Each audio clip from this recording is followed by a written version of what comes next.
Corona का अब जो फेज देश में दिख रहा है, अनलॉक 1 के फेज में कोरोना का प्रकोप उससे कहीं ज्यादा है। अनलॉक 1 माने धीरे धीरे देश को खोलने की दिशा में पहला कदम आज से 1 जून से शुरू हो चुका है। कंटेनमेंट जोन से बाहर सभी कामों को तकरीबन छूट मिल चुकी है।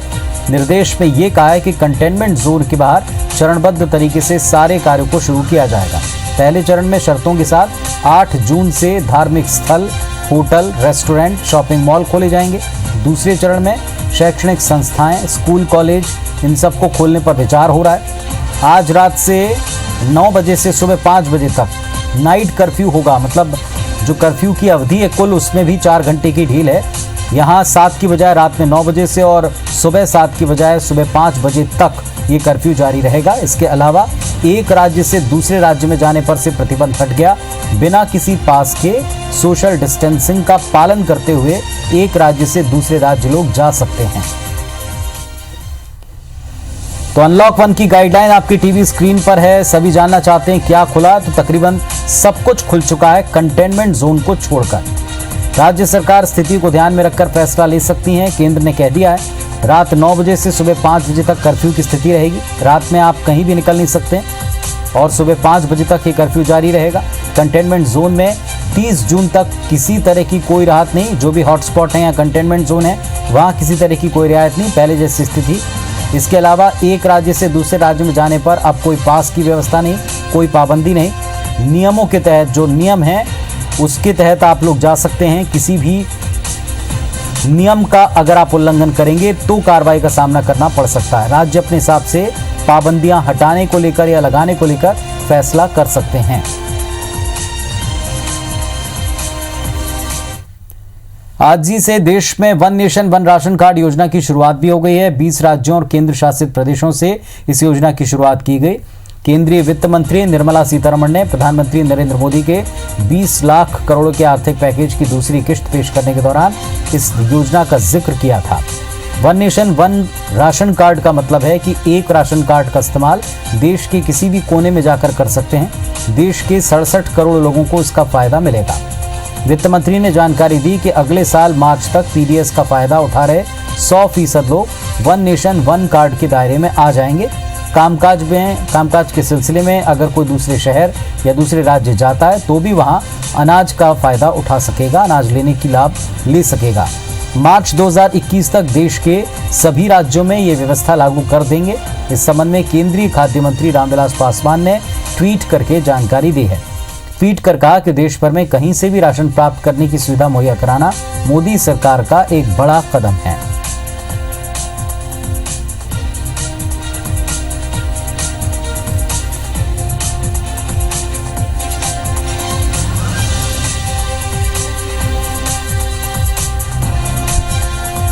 और हमारे 3 सहयोगी इस वक्त अनलॉक 1 और ये जो one nation one ration card व्यवस्था है इसके बारे में अपडेट देने के लिए जुड़े हैं।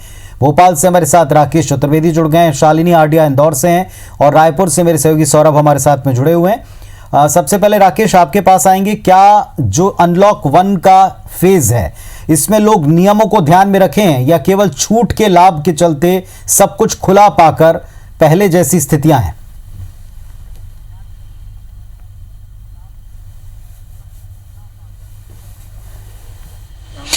देखिए पुनीत, मध्य प्रदेश में अनलॉक 1 फेज 1 की बात करें तो आज से राजधानी भोपाल, इंदौर और उज्जैन को छोड़कर लगभग पूरे प्रदेश में वो तमाम चीज़ें खोल दी गई हैं जिस पे पाबंदी लगी थी। चाहे हम सार्वजनिक परिवहन की बात करें, कुछ जिलों में जो है बसें संचालित की जा रही हैं, लेकिन चूंकि अभी आज पहला दिन है और सख्ती काफ़ी ज़्यादा है, गाइडलाइन की जो है मॉनिटरिंग हो रही है नहीं हो रही है, इसकी जो है बाकायदा नज़र अधिकारी रखे हुए हैं। तो पहला दिन हम कह सकते हैं कि लोग निकले ज़रूर हैं, लेकिन लोगों में जो है डर है, उनको भी साफ तौर पर जिस तरह से कोरोना महामारी पूरे प्रदेश में फैली हुई है और शासन प्रशासन की ओर से जो सख्ती बरती जा रही है उसको लेकर कह सकते हैं कि लोग घरों से जरूर निकले हैं, लेकिन कहीं ना कहीं जो सोशल डिस्टेंसिंग और सैनिटाइजेशन, ये तमाम जो गाइडलाइन है उस गाइडलाइन का पालन होते हुए आज मध्य प्रदेश के तमाम जिलों में दिखा है। लेकिन राजधानी भोपाल, आर्थिक राजधानी इंदौर और उज्जैन में जो है इसमें कई जो गाइडलाइन है उस पर छूट नहीं दी गई है। यहाँ पर जो सरकारी और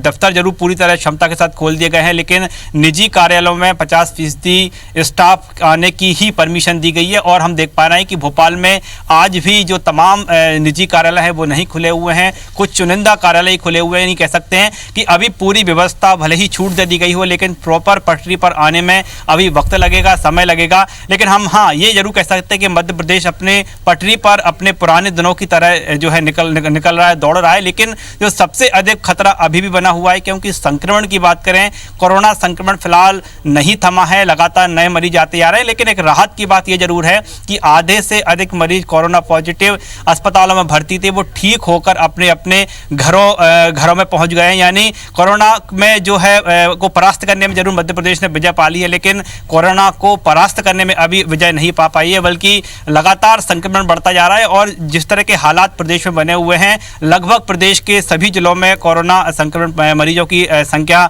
है। लेकिन सरकार का यह दावा है कि जो कोरोना संक्रमण की चैन है उसे तोड़ने का पूरा प्रयास किया जा रहा है, और जो अस्पताल में लगातार मरीज पहुंच रहे हैं उनके लिए मेडिकल फैसिलिटी प्रॉपर तरीके से बनाई गई। यानी कह सकते हैं कि पहला आज हम जो अनलॉक 1 की बात करें तो इसमें जो है मिली जुली प्रतिक्रिया सामने आई है। पूरी तरह से लोग सड़कों पर नहीं निकले हैं, पूरी तरह से कार्यालय नहीं खोले हैं, लेकिन जो खोले गए हैं वहां पर सख्ती देखने को मिल रही है। पुनीत, बिल्कुल, शालिनी के पास चलते हैं। इंदौर, शालिनी, सबसे बड़ा हॉटस्पॉट इंदौर है, वहां किसी तरह की कोई रियायत, कोई छूट शायद नहीं मिली होगी।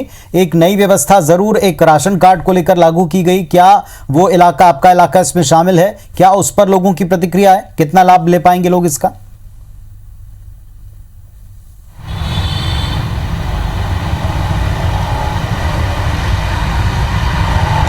बिल्कुल पूरी, क्योंकि मध्य प्रदेश में अगर सबसे ज़्यादा कहीं संक्रमित मरीज मिले हैं तो वो शहर इंदौर है। देश के 13 शहरों में शुमार है इंदौर शहर, जहां पर बड़ी तेज़ी के साथ संक्रमण फैला।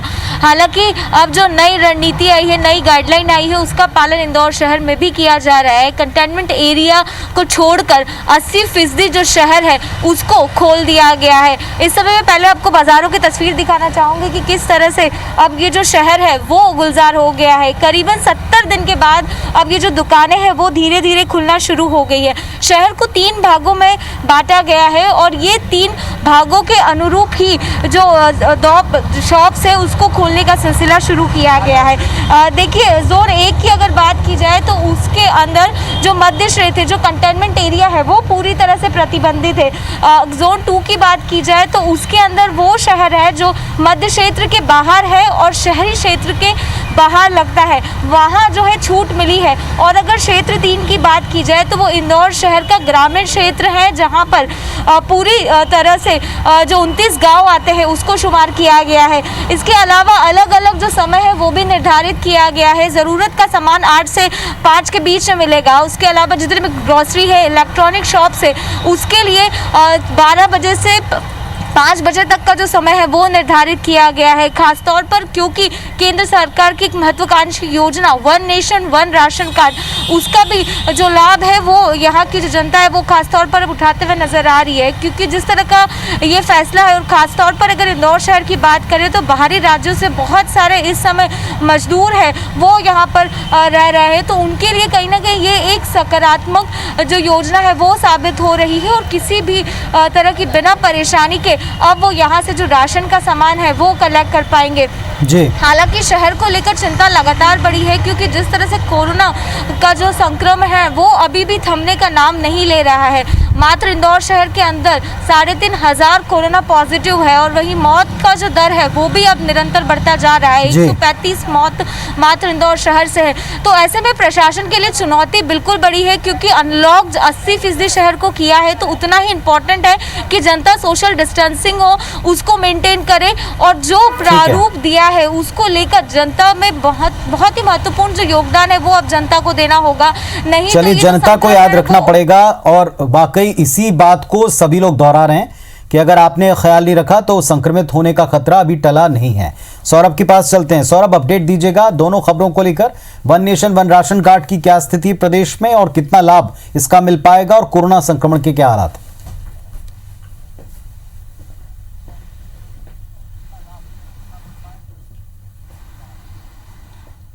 जी बिल्कुल, देखिए पुनीत, यहाँ पर देखने वाली बात है कि जिस तरीके से छत्तीसगढ़ की सरकार ने लगभग 62 लाख से ज़्यादा बीपीएल और एपीएल राशन कार्डधारियों को जो है 35 किलो प्रति माह चावल देने का निर्णय लिया है, और कहीं ना कहीं इसका फायदा जो है सभी लोगों को मिल रहा है। और छत्तीसगढ़ सरकार ने भी कोरोना के दौरान जो है प्रवासी मजदूर जो दूसरे राज्यों से आ रहे हैं छत्तीसगढ़ के मजदूर, उनको भी अतिरिक्त चावल देने की घोषणा की है। अगर ये आप हमको जो है समझना होगा, अगर यही चावल अगर उस वक्त जिस वक्त पूरे देश में जो है त्राहिमाम की स्थिति थी, जो है लोगों के पास खाने की व्यवस्था नहीं थी, लेकिन छत्तीसगढ़ देखने को मिला कि छत्तीसगढ़ में सबसे बेहतर जो है पीडीएस सिस्टम था। लोगों को जो है 2 महीने का अतिरिक्त चावल दिया गया। अगर ये जो है चावल की व्यवस्था, अगर ये वन नेशन वन जो कार्ड की बात जो केंद्र सरकार द्वारा की जा रही है, अगर ये व्यवस्था पहले की जाती तो कहीं ना कहीं ये जो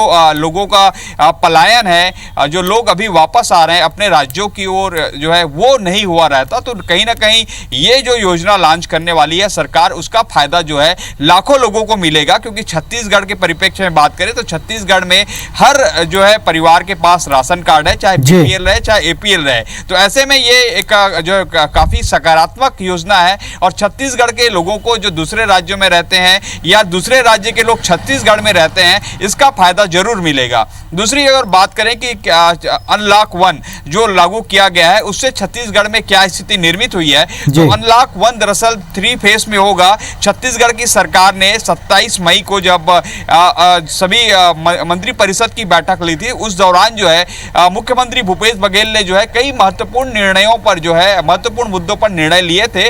और उसमें 2 महत्वपूर्ण मुद्दा जो है सबसे प्रमुख था। पहला कि जो अंतर्राज्यीय इंटर स्टेट बॉर्डर है, वहां पर आवागमन पूरी तरीके से प्रतिबंधित रहेगा।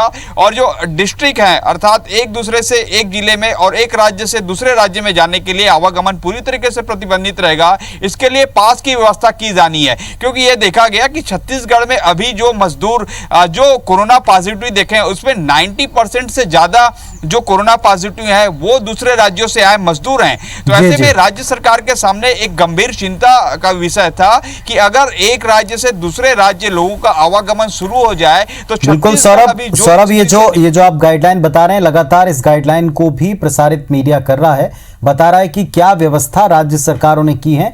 और ये जो नई योजना है, आपने ठीक कहा कि अगर इसका लाभ मिलता तो काफी स्थितियां बदली नजर आती या मजदूरों के लिए हेल्पफुल ये नजर आता। बहुत शुक्रिया आप सबका इस पूरे अपडेट के लिए। अपना